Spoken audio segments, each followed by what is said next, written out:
Hi friends, তো তোমরা সবাই কেমন আছো সেটা আমাকে জানিও। আমিও খুব ভালো আছি। তো আমার পিছনের যে মন্দিরটা তোমরা দেখতে পাচ্ছ সেটা হলো থানা মোড়ের যে আনন্দময়ী কালীবাড়িটা রয়েছে, এটা সেই মন্দিরটাই। তো আমি অ্যাকচুয়ালি মঙ্গলবার দিন মানে কালকে আমি গিয়েছিলাম সন্ধ্যা আরতিতে। তো আমি বিয়ের আগে তো খুব ঘন ঘনই যেতাম মন্দিরে, কিন্তু এখন এত ঘন ঘন যেয়ে ওঠা হয় না। কিন্তু আমি যখনই সুযোগ পাই তখনই আমি মায়ের দর্শন করতে চলে যাই। আর আমার এখানে গেলে মন একেবারে মানে শান্তি হয়ে যায় বলতে পারো। আমি এখানে গিয়েই সবসময় আমার আগে যখনই মন খারাপ লাগতো বা কোনো রকমের আমার কষ্ট হতো কোনো কিছু নিয়েই, তখনই আমি এখানে যেতাম, গিয়ে শান্তি পেতাম এই আরতিটা দেখে। তো আরতিটা শেষ করার পরে পুরোহিত মশাই সবাইকে শান্তি জল দিয়ে দিচ্ছে, এবং শান্তি জল নিয়ে নেওয়ার পরেই আমি মায়ের জন্য মানে পুজো দিব। তো এখানে যে পুরোহিতটা ছিল তার সাথে আমি গল্প করছি। অ্যাকচুয়ালি উনি আমাকে অনেক দিন পর দেখেছে, প্রায় বিয়ের পর। তো আমাকে দেখেই উনি বলছে যে তোকে তো দেখে ফার্স্টে আমি চিনতেই পারিনি।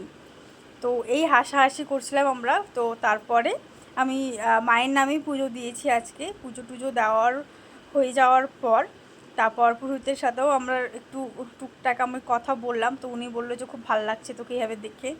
তো তারপরে আমি এখানে আমাকে উনি টিপ পরিয়ে দিচ্ছে এবং শাখা পলাতেও সিঁদুর ছুঁয়ে দিল। তো তারপরে আমি চন্দ্রামৃত নিয়ে উঠে পড়লাম। তারপরে আমাকে উনি ফুল দিয়ে দিল। তো তারপরে টুকটাক গল্প করে আমি ওখান থেকে বেরিয়ে গেছিলাম।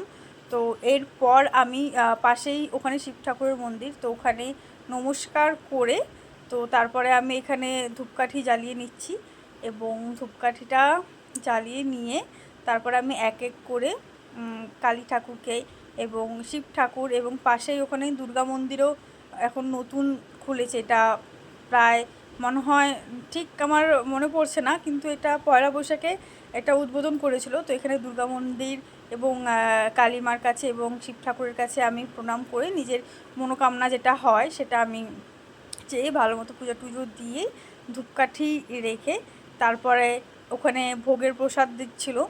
তো আজকে ভোগের প্রসাদে খিচুড়ি ছিল।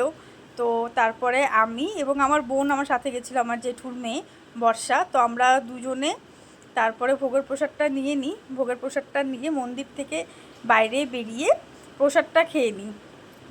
তো তারপরে আর ভোগের প্রসাদ মানেই অমৃত, তোমরা সবাই জানো। তো আমি আরও দুজনের প্রসাদটা খেয়ে নিই এবং আমরা অল্প একটু বাড়ির জন্যও নিয়ে আসি। তো প্রসাদ টসাদ খেয়ে তারপর আমরা ওখান থেকে বেরিয়ে পড়ি একটু মহাবিস্তানে, ওখানে টুকটাক কেনাকাটি করে আমরা বাড়ি ফিরে যাই। কেমন লাগলো ব্লগটা জানিও কিন্তু।